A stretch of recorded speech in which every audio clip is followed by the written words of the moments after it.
बुंदेलखंड राज्य का वादा पूरा नहीं हुआ तो जनप्रतिनिधियों का सड़क पर होगा विरोध। बुंदेलखंड निर्माण मोर्चा के अध्यक्ष भानु साही के नेतृत्व में प्रधानमंत्री को संबोधित ज्ञापन जिलाधिकारी के माध्यम से भेजा गया और ज्ञापन में कहा गया कि 3 वर्ष में बुंदेलखंड राज्य बनाने का झूठा वादा किया गया था। 11 साल 7 माह गुजर जाने के बाद भी वादा पूरा नहीं करने पर बुंदेलखंड निर्माण मोर्चा ने राम को कॉल खिलवाकर चुनाव में हरवाने का कार्य 2022 के उत्तर प्रदेश विधानसभा से प्रारंभ किया। उत्तर प्रदेश 2022 विधानसभा चुनाव में बीजेपी 3 विधानसभा सीट हारी, 5,65,000 वोट कम हुए एवं 56,000 नोटा दबवाया।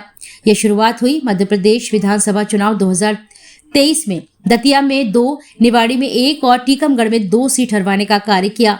धन के अभाव में छतरपुर, पन्ना, दमोह और सागर जनपदों में कार्य नहीं कर सके। हाल ही में हुए लोकसभा चुनाव में सागर मंडल को छोड़ बांदा, जालौन और हमीरपुर में बीजेपी हारी और झांसी के सांसद पिछले चुनाव में 4 लाख वोट से जीते थे। इस बार बमुश्किल 1 लाख से ही जीत पाए हैं। इसी प्रकार दतिया सांसद पिछले चुनाव में 2 लाख से जीते थे और इस बार मात्र 63,000 से जीत पाए हैं। तुम्हें राम को कॉल अभियान आने वाले समय में बड़ी संख्या में लोगों को जोड़ने में मोर्चा ने प्रयास प्रारंभ कर दिए हैं।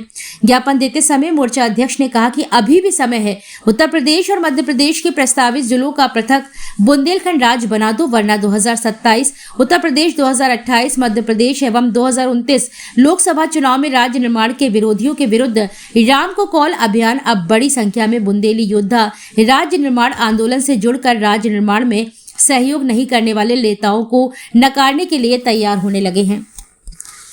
अभी नहीं है हमको और ना ही ऐसा दिमाग में है कि इनसे कोई उम्मीद रखी जाए, लेकिन ज्ञापन देना हमारा कर्तव्य है, अपनी बात उठाना हमारे अधिकारों में आता है, इसलिए हम अपना कार्य कर रहे हैं। 11 साल 7 महीने हो गए, 3 साल का वादा किया था, ये अभी तक चुपचाप बैठे हैं।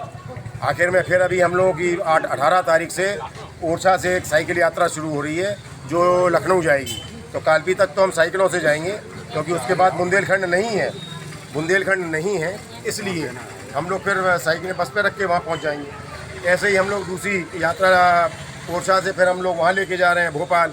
ये अंतिम चेतावनी यात्रा है हमारी। एक हम लोग दिल्ली भी लेने जा रहे हैं, डबरा तक जाएंगे, उसके बाद हम लोग निकल जाएंगे।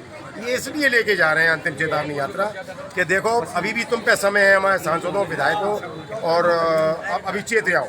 अगर आप नहीं चेतोगे तो आप ये तय मान लो कि 2027, 28 और 29 में बुंदेलखंड के लोग, जैसा अभी बिहार में कई जगह हुआ कि आपके मंत्री खदेड़े गए, अब हमें नहीं मालूम वहाँ की सत्यता, जो लेकिन हमने टीवी में देखा है वो हम बता सकते हैं। लेकिन हमारे यहाँ ये जरूर हो जाएगा कि हम बुंदेली आपको खदेड़ने का काम करेंगे, हम आपसे सड़कों पे लड़ने का कार्य करेंगे। या तो बुंदेलखंड के सपूत हो और आप कहते हो कि हमारे यहाँ का गौरव का इतिहास है, तो मर्दों की तरह खड़े नजर आओ, वरना चलिए वो शब्द नहीं बोलना चाहिए, वरना उस तरह से आप अपनी भूमिका का निर्वाह करिए और आप जाइए, आप हमारे किसी काम के नहीं है। बुंदेलखंड राज, बुंदेलखंड की जनता और उमा भारती क्या संबंध है, क्या कहेंगे आप? उमा जी तो झूठी है। उमा जी बरगला के, झूठ बोल के, कपट से, असत्य से और जुमलागिरी करके अपना कार्य उन्हें सिद्ध किया। हम सारे लोगों को अपने पीछे खड़ा कर लिया, 6 लाख वोट से जीत के अपने यहाँ से भाग गई। अब वो एक नया जुमला करने लगी कि मध्य प्रदेश के लोग तैयार नहीं हैं। पहले कह रही थी कि आपका नक्शा पूरा नहीं है। अरे उमा भाजी, अब आपका कार्य पूरा हो गया, आप चुप चुकी हो। कृपया करके आप अपने आप को जीवित रखने का ये प्रयास ना करो। अब लोग आपको सीरियसली नहीं